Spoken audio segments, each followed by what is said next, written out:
BC కులాల ఐక్యత వర్ధిల్లాలి. బీసీ కులాల ఐక్యత వర్ధిల్లాలి. బీసీ కులాల ఐక్యత బహుజనుల ఐక్యత. వర్ధిల్లాలి. ఎస్సీ ఎస్టీ బీసీ మైనార్టీల ఐక్యత. వర్ధిల్లాలి.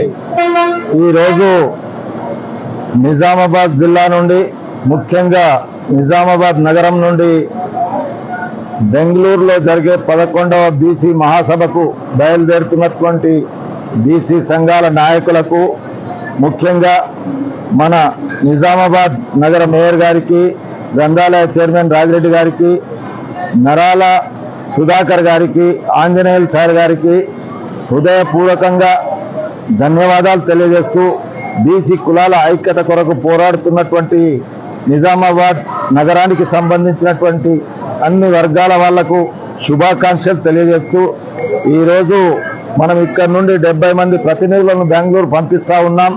అదేవిధంగా ప్రతి సంవత్సరం లాగా బీసీల ఐక్యత కొరకు ఏ కార్యక్రమం జరిగినా, ఏ పోరాటం జరిగినా మన వంతు బాధ్యతగా, మా వంతు బాధ్యతగా ఐక్యంగా పోరాడుతూ ఉన్నాం.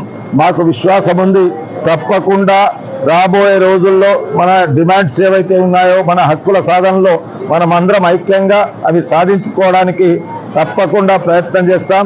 రాష్ట్ర ప్రభుత్వం రేవంత్ రెడ్డి గారి నాయకత్వాన, ముఖ్యంగా రాష్ట్ర కాంగ్రెస్ కమిటీ అధ్యక్షులు మహేష్ కుమార్ గౌడ్ గారి నాయకత్వాన బీసీ కులాల యొక్క ఐక్యత, బీసీ కులాలకు రావాల్సినటువంటి హక్కులను మేమందరం కలిసికట్టుగా సాధించుకుంటామనేటువంటి విషయాన్ని తెలియజేస్తూ, ఈ ప్రతినిధులు ఎవరైతే వెళ్తున్నారో వాళ్ళు క్షేమంగా పోయి ఈ సభలో పాల్గొని నిజామాబాద్ నగర వాణిని అక్కడ వినిపించాలని కోరుకుంటూ సెలవు తీసుకుంటున్నాను.